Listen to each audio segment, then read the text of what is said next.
दोस्तों नमस्कार। आजकल ज्ञानवापी को लेकर समाज में काफ़ी चर्चा है। वर्चुअली हर मीडिया चैनल पे, हर पॉलिटिकल पार्टी में इस बात की चर्चा है। यहाँ तक कि हाई कोर्ट और सुप्रीम कोर्ट में भी ज्ञानवापी को लेकर चर्चाएं हो रही हैं। सवाल इस बात का है दोस्तों कि आफ्टर ऑल इतनी बड़ी या इतनी विस्तृत चर्चा की ज़रूरत क्या है? क्या हिंदू संस्कृति से संबंधित कोई भी अगर मंदिर है या मॉन्यूमेंट है, उसको जस्टिफाई करने के लिए समाज में इतनी चर्चा की जरूरत क्यों है? यह बात समझने की है। सबसे इंपॉर्टेंट बात यह है कि हमें इसके लिए पहले इतिहास को समझना होगा। हिंदू संस्कृति में, हिंदू धर्म में जितने भी महत्वपूर्ण मंदिर हैं, वो सब मुगल कालीन से पहले के हैं। मुगलों ने आके हिंदुस्तान में सिर्फ तबाही मचाई, हिंदू मंदिरों को तोड़ा और उनके ऊपर मस्जिदें बनाने का काम किया। आप मुझे बता दीजिए कि क्या किसी मुस्लिम शासक के दौरान, जब उनका रूल था, उस समय हिंदुस्तान में कोई बड़ा मंदिर बना जहां पे मुस्लिम शासन था? नहीं था। क्या ब्रिटिशर्स के टाइम पे कोई बड़ा हिंदू मंदिर बना? नहीं बना। इससे साफ जाहिर होता है कि मुस्लिम और अंग्रेजी शासकों ने हिंदू धर्म को सिर्फ बर्बाद करने के लिए, सप्रेस करने के लिए पूर्ण रूप से हर प्रयास किया। दुख तब होता है कि आजादी के बाद स्वतंत्र भारत में संसद भी उन आतंकवादी घटनाओं को और उनके आतंकवादी कार्यों को जस्टिफाई करने के लिए, उनको ढकने के लिए कानून पास करे। दुख तब होता है। अब सवाल इस बात का है कि क्या हम वोट बैंक की राजनीति में इतना गिर जाएंगे कि यही पॉलिटिशियन जिन्होंने इस कानून के समर्थन में वोट किया, वो अपनी संस्कृति, अपने संस्कार तक बेच देंगे सिर्फ वोट के लिए? आज सवाल ये है दोस्तों।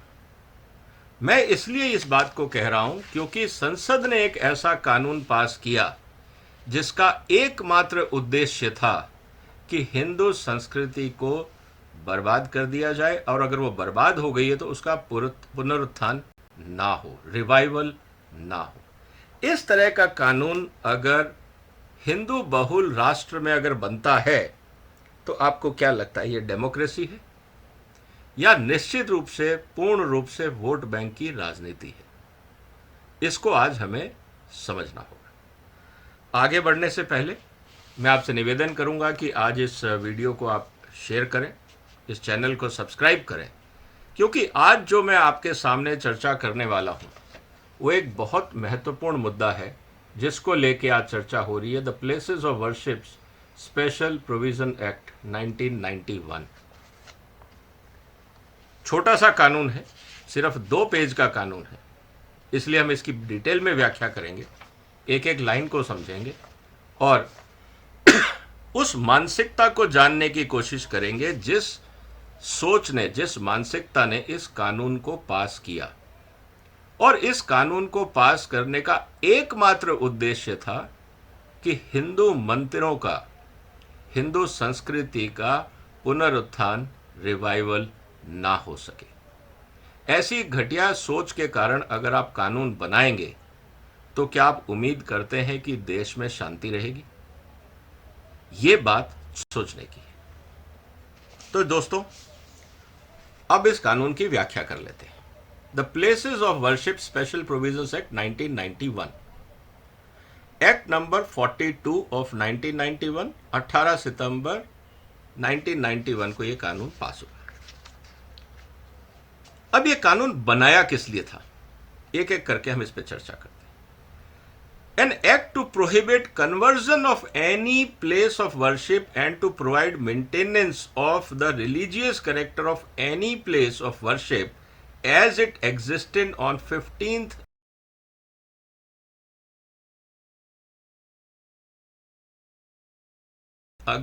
कहने का मतलब यह है कि 15 अगस्त 1947 पे के समय, उस समय हम किसके अधीन थे? अंग्रेजों के।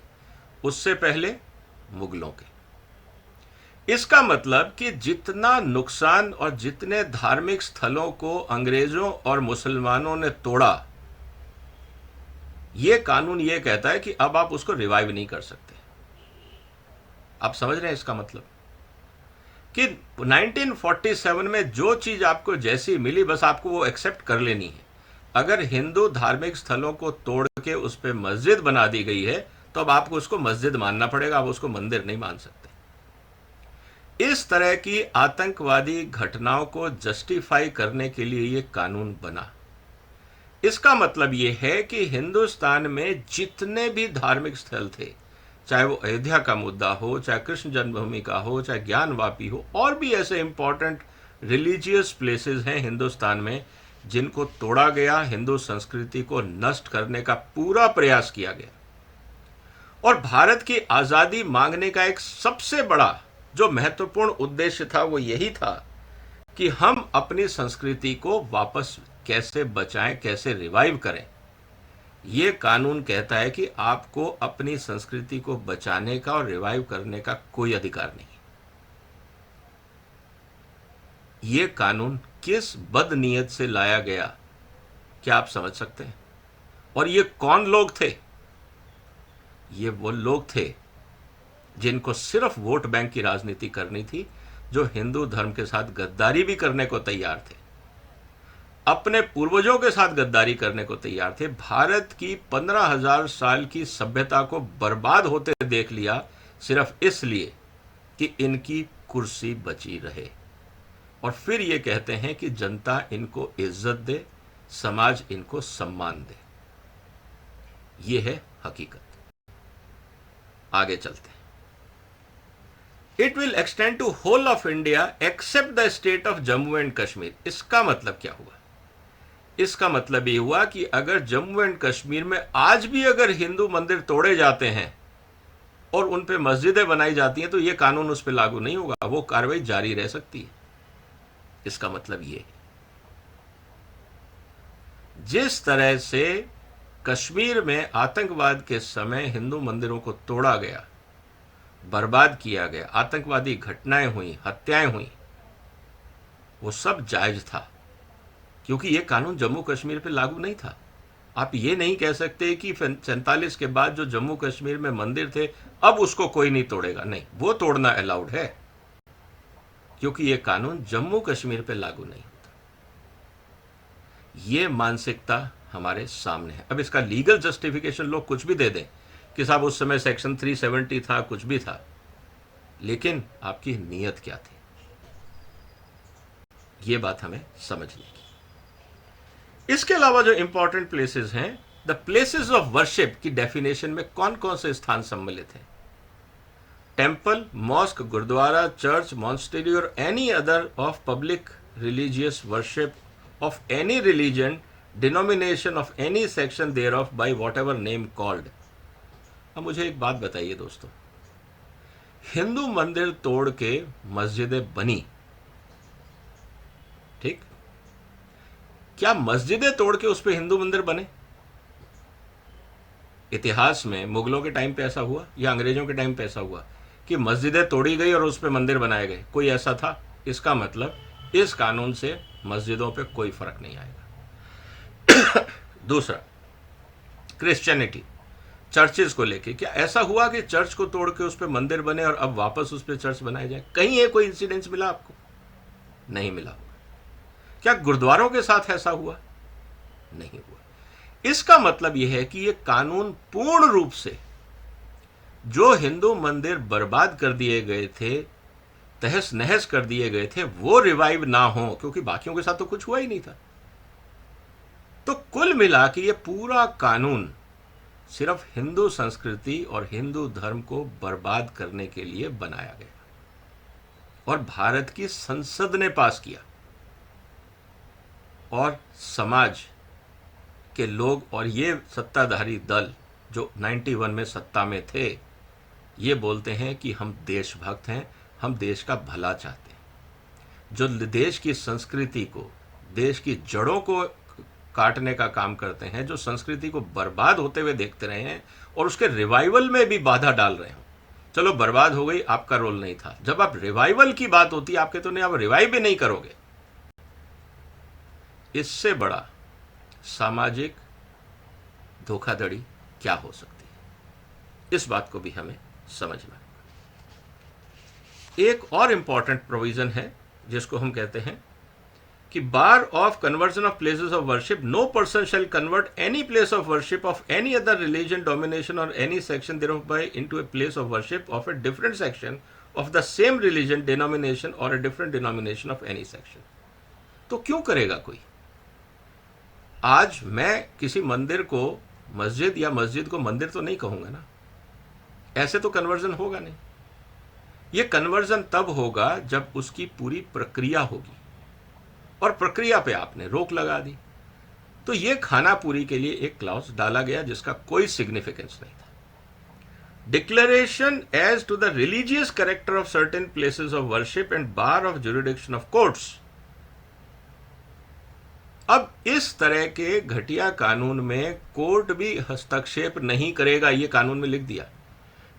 इसका मतलब हिंदुओं को अपना हक मांगने के लिए सारे रास्ते बंद। ये 1991 का कानून है, ये अंग्रेजों और मुसलमानों का कानून बनाया हुआ नहीं है।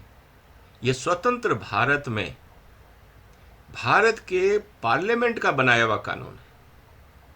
आप उस समय के प्रधानमंत्री, उस समय के मंत्रियों, उस समय के एमपी से जरा पूछने का प्रयास करेंगे कि इतना फ्रस्ट्रेशन और इतनी नफरत क्यों थी हिंदू धर्म से? किस बात को लेके आपने ये सब किया? और उसमें आधे से ज्यादा जो वोटर्स थे वो हिंदू एमपीज थे। उन्होंने, अगर मैं हिंदू या अपनी संस्कृति को अपनी माता समान मानता हूं, तो उन्होंने अपनी मां के साथ गद्दारी करी और ये कानून बनाया।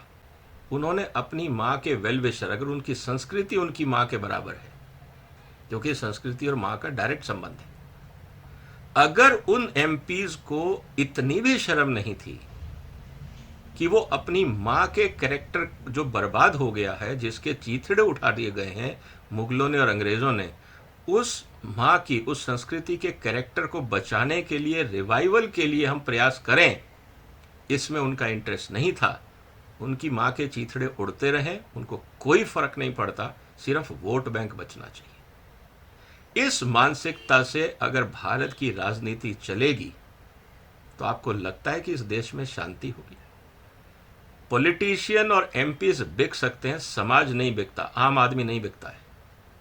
वो अपने हक के लिए कहीं ना कहीं लड़ता रहता है, क्योंकि उसको वोट बैंक पॉलिटिक्स नहीं करनी है। एक सच्चा ईमानदार इंसान अपनी संस्कृति, अपने धर्म के साथ हमेशा खड़ा होता है, क्योंकि अगर उसकी लाइफ में से उसकी संस्कृति, उसका कल्चर हटा दिया जाए तो वो, उसका हाल वो होता है कि एक बिना जड़ का पेड़, वो सिर्फ गिरेगा, वो बढ़ नहीं पाएगा, उसका आधार ही नहीं है। उसकी मानसिकता, उसकी सोच बढ़ ही नहीं सकती अगर उसके पास संस्कृति नहीं है और कल्चर नहीं है। तो जो लोग अपने आप को सेक्युलर बोलते हैं और कहते हैं हमारा कोई धर्म नहीं है, वो जड़ विहीन पेड़ की तरह हैं। इसीलिए सो कॉल्ड सेक्युलर का एक ही एजेंडा है, वोट बैंक पॉलिटिक्स, क्योंकि ना तो उनको मर्यादा का ख्याल है, ना उनको संस्कृति का, ना किसी के सम्मान का। उनका एक ही एजेंडा है कि उनके अपने स्वार्थ कैसे पूरे हों। कुल मिला के सेक्युलरिज्म यही सिखाता है, क्योंकि अगर सेक्युलरिज्म का मतलब है कि आपका कोई धर्म नहीं, संविधान नहीं, संस्कृति नहीं, तो आप हैं कौन? आपका आधार क्या है? आपकी जड़ें क्या हैं? क्या आप जड़ विहीन हैं, या आपने जड़ों को खुद ही काट दिया अपने आप को सेक्युलर कहलाने के चक्कर में? आप हैं कौन? आपका अस्तित्व क्या है? तो इस बात को हमें समझना होगा। अगर सेक्युलर का मतलब यह है कि सब धर्मों का सम्मान, तो फिर हिंदू धर्म का सम्मान ना हो, इसके लिए कानून क्यों बनाया गया? क्या यह सेक्युलर स्टेप था या एंटी हिंदू स्टेप था? अगर आप ईमानदारी से सेक्युलर थे तो आपको यह कानून पास करना चाहिए था कि हिंदू संस्कृति के या किसी भी संस्कृति के कोई धार्मिक स्थलों की क्षति हुई है तो सरकार उनके साथ मिलकर उनको रिवाइव करेगी। आपने ऐसा नहीं किया तो आप सेक्युलर नहीं थे, आप बिना जड़ों के सेक्युलर बनने की कोशिश कर रहे थे, जो धोखाधड़ी है, समाज के साथ धोखाधड़ी है। इस बात को हमें समझना है। दोस्तों आगे चलते। Nothing contained in sub section, उसमें लिखा है कि any places of worship reference is an ancient and historical monument or an archaeological site or remains covered by our Ancient Monuments and Archaeological Site Remains Act 1958 or any other law for the time being in force। Archaeological assessment में time लगता है। आपने ये कानून बनाया 1958 में, उसके बाद आर्कियोलॉजिकल साइट्स का डिटेक्शन होगा, आइडेंटिफिकेशन होगा, और फिर उसमें ये साइट लिखी जाएंगी। तो क्या जो 2000 मंदिर हिंदुओं के तोड़े गए मुगलों के द्वारा, क्या वो आर्कियोलॉजिकल साइट में बाय डिफॉल्ट लिस्ट नहीं आनी चाहिए? क्या उनके रिवाइवल का काम नहीं होना चाहिए? हम हड़प्पा कल्चर पे पैसा लगा रहे हैं, हम हिस्टोरिकल साइट्स प्री एरा की बात हम कर रहे हैं, आदि मानव को ढूंढने का हम प्रयास कर रहे हैं आर्कियोलॉजी के माध्यम से, डायनासोर की हम खोज कर रहे हैं, लेकिन हम अपनी सांस्कृतिक विरासत को खोजने के लिए हम आर्कियोलॉजिकल सर्वे की लिस्ट में वो नाम नहीं लिखना चाहते। क्यों? क्या ये पूरे के पूरे 2000 मंदिर जिनको विदेशी आतंकवादियों और आक्रांताओं ने तोड़ा, क्या ये बाय डिफॉल्ट आर्कियोलॉजिकल सर्वे की साइट में नहीं आने चाहिए? क्योंकि इतिहास तो यही है, 15,000 साल पुराना इतिहास है हिंदुस्तान का। तो आर्कियोलॉजी की साइट की कट ऑफ डेट क्या होगी? क्या अंग्रेजों के द्वारा हुआ संसद भवन, क्या इसको आप आर्कियोलॉजी मानेंगे? या ताजमहल को आप आर्कियोलॉजी मानेंगे, या लाल किले को आप आर्कियोलॉजिकल सर्वे मानेंगे? क्योंकि ये हमारे सामने मुगलों ने बनाए।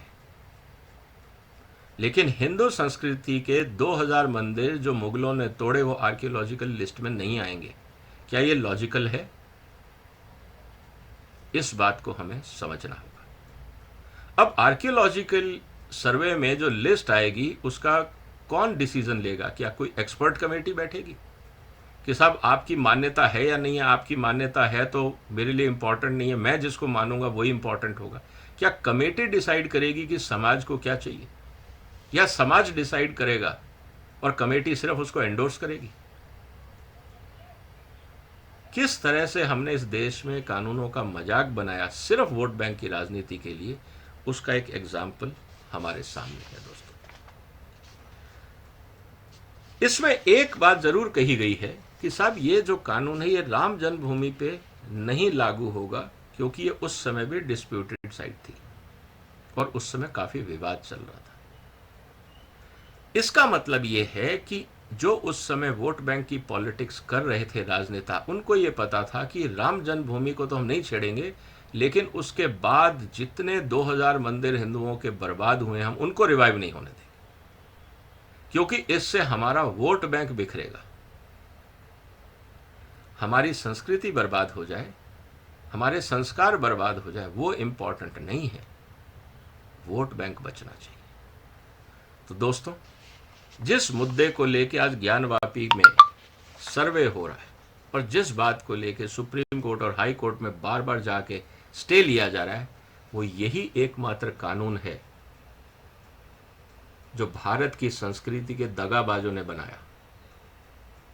इसका सहारा लेकर आज कोर्ट में स्टे लेने की मांग की जा रही है, लेकिन हिंदू पक्ष को और कोर्ट को हिस्टोरिकल साइट्स को रिवाइव करने के लिए कोर्ट की दखलंदाजी पे बैन है। जैसा मैंने आपको बताया, जो आर्टिकल 4 है, जो सेक्शन 4 है इस कानून का, बार ऑन ज्यूरिडिक्शन ऑफ कोर्ट्स, कि कोर्ट में आप इस मुद्दे को नहीं ले जा सकते। इसका मतलब हिंदू धर्म को पूर्ण रूप से कैसे दफनाया जाए और हिंदुओं को न्याय ना मिले, हिंदू अपनी सभ्यता और संस्कृति को रिवाइव ना कर पाए, इसका पूरा प्रयास किया गया।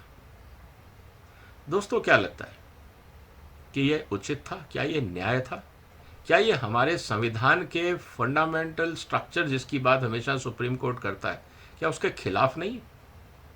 क्या आप राइट टू लाइफ या राइट टू डिग्निफाइड लाइफ में आप किसी की संस्कृति और कल्चर को बर्बाद करने का कानून बना रहे हो? क्या उसके ये फंडामेंटल राइट्स पे एनक्रोचमेंट नहीं है? सुप्रीम कोर्ट क्यों खामोश था?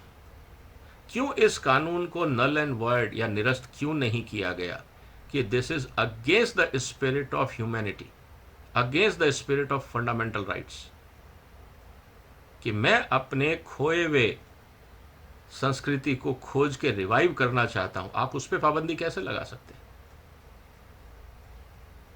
सवाल गंभीर है दोस्तों, आपका क्या कहना है इस मुद्दे पे? क्या इस तरह के कानून पास होने चाहिए? क्या उन राजनेताओं को समाज को बुला के सबके सामने एक्सपोज नहीं करना चाहिए जिन्होंने इस तरह के कानून का समर्थन किया? उस समय के एमपीज, एमएलएज, मिनिस्टर जिन्होंने ये प्रपोज किया, हिंदू संस्कृति के खिलाफ जिन्होंने एक सबसे गिरी हुई हरकत करी, हिंदुओं के फंडामेंटल राइट्स को कुचलने का काम किया, और कोर्ट्स खामोश रहे। सुप्रीम कोर्ट ने इस कानून को इनवैलिड क्यों नहीं घोषित किया? सवाल यह भी है। आपका क्या कहना है दोस्तों?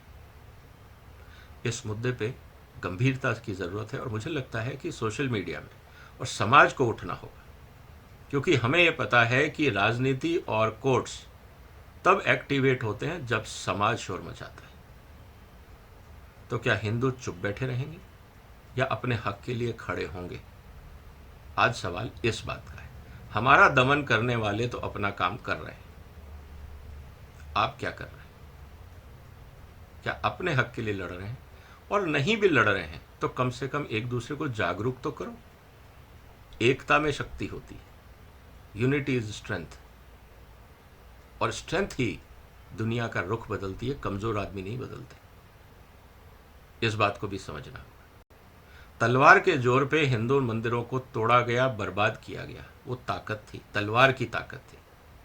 अब डेमोक्रेसी की ताकत है। क्या जो राजनीतिक पार्टियां हिंदू धर्म के उत्थान के लिए काम नहीं करेंगी, आप उनका समर्थन करेंगे, या आप भी वोट बैंक पॉलिटिक्स में ही शामिल होंगे? यह आपको सोचना है। इस मुद्दे पे गंभीरता की जरूरत है। इस वीडियो को शेयर करें, इस चैनल को सब्सक्राइब करें। अपने कमेंट्स, आप क्या सोचते हैं इस महत्वपूर्ण मुद्दे पे, कमेंट बॉक्स में लिखिए। फिर मुलाकात होगी एक और गंभीर मुद्दे के साथ। तब तक वंदे मातरम।